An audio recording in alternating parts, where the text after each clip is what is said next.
Ronald Koeman territory here. I really hope the keeper stays there. Keeper is offering Andrade quite a lot of that goal to aim at. It's a big wall, Now, but... can Andrade flick this over the wall? Oh, what's he doing on the floor? Come on. So this is going to be it. What's he doing? Andrade flicks it over the bar.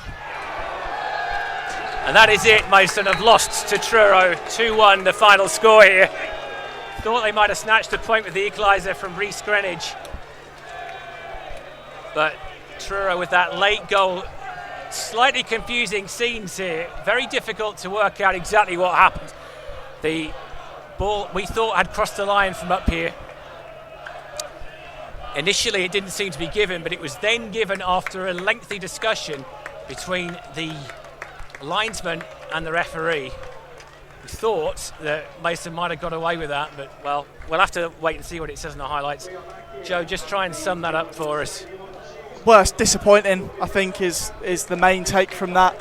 I think in a few different senses. Obviously, you'll feel a little bit hard done by with the decision of that second goal there, but as well as the free kick decision for the first goal.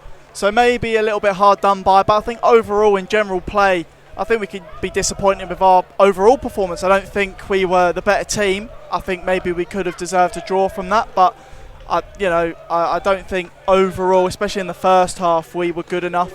I think once the subs came on, they made a much more positive impact. We had a lot more chances going forward and quite a bit of possession as well. But again, I just think we didn't quite look up to it. We just didn't have that cutting edge. And how many saves did their keeper have to make? Yeah, and then Alexis has made 5, maybe even 6 really good, crucial saves to keep us in it.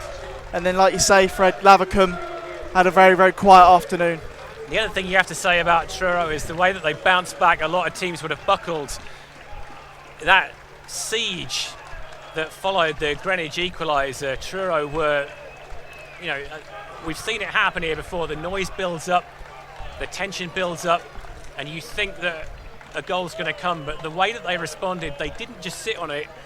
They went back, they countered, they scored.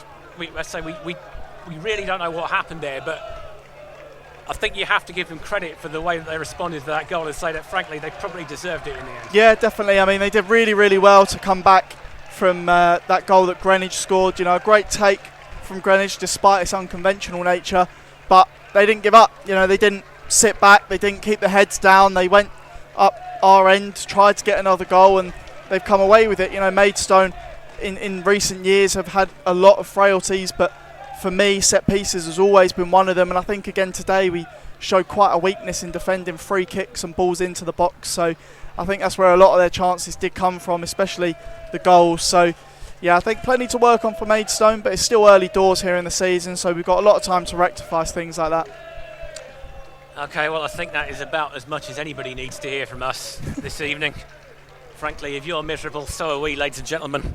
But we'll see you back here on Tuesday, of course, when we'll have commentary of Maidstone versus Hampton and Richmond. It just remains for me to say on behalf of myself, Fred Atkins, my co-commentator Joe Parkhouse, and Alex here, who's been helping us out.